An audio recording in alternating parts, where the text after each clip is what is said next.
Savannah here, or Savannah Delore on YouTube. We're going to be teaching and talking about some lovely pizzas. We've got a lovely fresh range of ingredients here. We've been going through that, some lovely bits and pieces. Savannah's really excited. We've just done a practice one, haven't we? Yeah. And that went into the oven, and that'll be coming out soon, so we'll see that in a moment. But I think we should start off by showing you how to make the dough, shall we? Yeah. Yeah? Cool. Okay, so have you made pizza before, Savannah? Yeah. Yeah? What's the key ingredient? A couple of ingredients that we need in there. This. Yeah, so what do we have in here? We've got some some strong flour. So strong is going to give us lots of gluten. And you can see these little bits. I'm not sure if you can see it on the camera, but this bit here. It's a little pinch of salt. It's going to help give us a little bit of flavour to it, otherwise it'll be very bland. But only a little bit, so maybe a pinch in about 200 grams. It's not much at all. And then we have over here our liquid. We have water, and there's a special ingredient in here right at the bottom. If I stir it up and give it a smell. Lemon. Lemon's kind of citrusy. But this is yeast. Okay, so yeast is a live bacteria that we use in baking and making beer and lots of other different things. It's a really good bacteria for you. And this is going to help raise it up and give us a nice stretchy dough. So what I'm going to do, I'll show you. The camera wants to come in nice and close. We can see this. So you're making a little well in the middle there. Yeah. And then we're going to pour that in. Okay, so I'll do the first part and then you can do the second part. So you're just going to mix that in. You see that there? Mix it in until the water gets taken up by the flour. Okay? Yeah. Next, I want you to pour the rest of that in on top for me. There we go.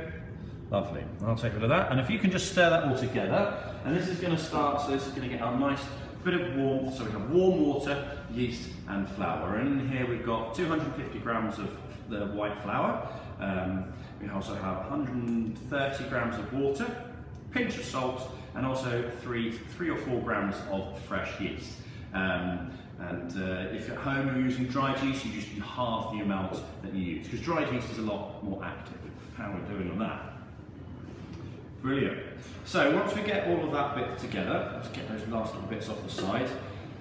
We can now, this is the bit where we start getting messy, we start getting our hands dirty. So you can see I put a little bit of flour on the surface, so just a little bit. This is going to help it stop sticking. And if you want to take a pinch and do that with them for me, get your hands nice and dry, because then we don't want it to stick. Okay, so we're going to turn it out. There we go. All right, lovely, lovely. Ready? Yeah, excellent.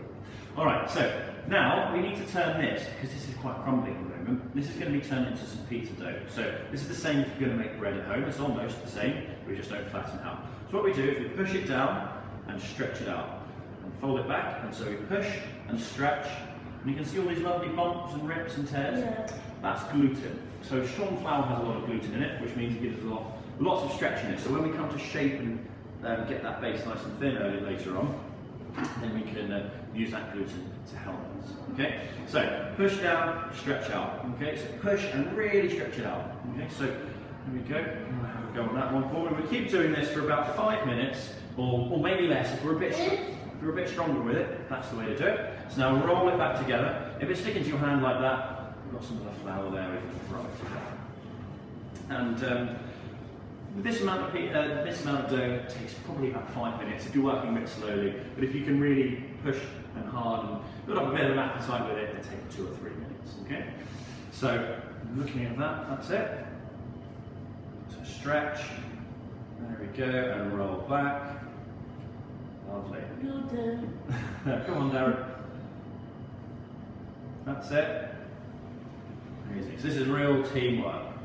That's it. We're a bit far away from it, aren't you? So we push it down, stretch it out. And can you see what I'm doing on the sides? They become nice and smooth. When it becomes smoother, this is giving us an idea of when we can start kneading. Yeah? So we don't want to overwork the dough, because what happens is the gluten will snap. So if you ever stretch out an elastic band really far, and what happens when it goes too far? It snaps in two, doesn't it? Yeah. So you don't want that to happen. That will happen with the gluten. So as you can see, if you look at that now, a lovely smooth surface, what we're going to do is we're going to give it a poke. So I think if the camera comes in nice and close for this bit so you can see it. So we're going to give 2 fingers, that's it, and just gently poke into it, like that. Can you see that it's got a nice spring to it? So it's trying to go back to where it was. Yeah? So this means our bread is now ready. to prove. So we're not going to turn this into pizza just yet because there's a little bit of time. Okay, so what we do with this stage is we need to let it relax and get that yeast, get all the energy into the bread so it puffs up and makes a lovely light dough to work with. So then this guy is going to go back into the bowl where we started from. We're going to put a tea towel over the top, and then we're going to put it in a lovely warm place. So over the oven it's fine, or if you've got a lovely sunny room that's very nice and warm, or a boiler or anything like that, stick it near something warm with a tea towel over for about half an hour for that small bit. Now, I did some of this earlier, and if you have a quick look in this, so you can see, look at this. Wow. So look at this, look at all that. Ooh. So cool. So all these little bits, all the long stretchy bits, that is the gluten. And all the pockets are there, that's the yeast, that's breathing. Okay, so go on, feel that, look at that. It's really warm, isn't it? It's really soft. Yeah. So here's the best bit we get to do today. We're going to pick it up, I just stand back for a sec. We're going to throw it at the side, yeah? So that's going to knock all of the air out of it so we can make a nice proper shape of it later on. So do you want to have a go? Have a big bang. That's it. Throw it up. Try not to throw it on the floor. We want to eat this, don't we? That's it. Perfect. So now we can start shaping this into pizza. So what I'm going to do is I'm going to turn it into a bit of a loaf here.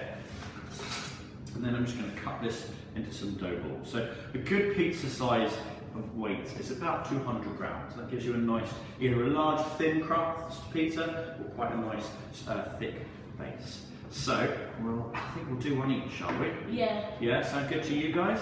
Yeah. All right, so we'll put him over there and maybe we can have a bit of practice with that one later on. Yay. Okay? So now we're going to turn these into little dough balls. So we want to move some of the flour away, that's it. Give it a roll, so you can see, gently start it off, so you make a little cage over the top of it. So I think I'm going to take a little bit of your dough away from you. My hands are a bit bigger than yours, so I can do this one-handed. There we go. I'll take it yours as well, Savannah. Just so we can get the technique right. Yeah. So that's it, so you can see, you can get your hands around it. So you're rolling it and squashing and squeezing and pinching like this until we get a nice soft ball. Okay? And the more you practice it, the faster you can go, and even sometimes you can get two hands going. Yeah. But if you're just doing it for a nice relaxing Friday afternoon like we are here today, we can turn that into a lovely dough ball like that. Okay? Lovely. Great work, guys. Okay, so now what we're going to do is we're going to get a bit more flour, sprinkle it over the sides like this. So go on, have a go at that. Just checking on the pizza that we have in the oven. It's looking good at the moment. It's not quite ready. We're going to give it another few minutes. But can you smell it? All the lovely vegetables and the cheese that's melted. Lovely. Well, let's talk about how we get to that bit before we pick it out, shall we? Yeah. So what we're going to do, a bit of flour here. Do a little bit of flour in here, so we can all work at the same time. I want you to squash your ball down like this. Now, do you guys like thin crust or thick crust pizza? Bit of both? Yeah? Okay. Well, let's start off with a nice easy one. Okay, so we're going to squash it down. We're going to go with a thin one. I'm going to squash it like that, and then we're going to start turning it. So what we do is we put it and turn, pull and twist. Okay. That's the way to do it. Yeah. So you're twisting it round, so as you do it, you're squashing it, and then if it gets a little bit sticky, just grab a bit more of your flour, or you can turn the dough over, like that, okay? So you're squashing and twisting and turning. Now, it's never going to be really perfectly circular like you see in the cartoons, because we're doing this by hand. This is made with love, so it's going to have lots of lovely bumps, so like slightly thicker bits, and then slightly thinner bits, where we're going to go a bit crunchier. So we're doing that, that's it. So now if you go it long ways as well. So you're not stretching out. That's it, guys. Okay, so mine's gone a little bit like a starfish, but not a problem. We've got some nice thick edges. There we are. And we go there. You can look at this one. So if you've got a hole in the middle, like we've got here, so there's a bit of a smiley face in there. What we do is we're just going to squash it back together. So the hole disappears like that. And squash it and twist it. We're just going to do a little bit more flour underneath, just so we can get that lovely dough working, okay? So, looking like some good pizza at the moment, aren't we? Yeah. So what's your favourite kind of toppings to put on pizza? There you go. Shall we have a look over here? Yeah. What have we got over here? What's that? And that was the key. That's the key ingredient in pizza, isn't it? Yeah. We've got some tomato sauce. Now this is a sieved tomato passata, so it's basically very fine, thinly sieved tomatoes. We've got a little bit of garlic, a little bit of basil. So we've got this guy and a little bit of the fresh basil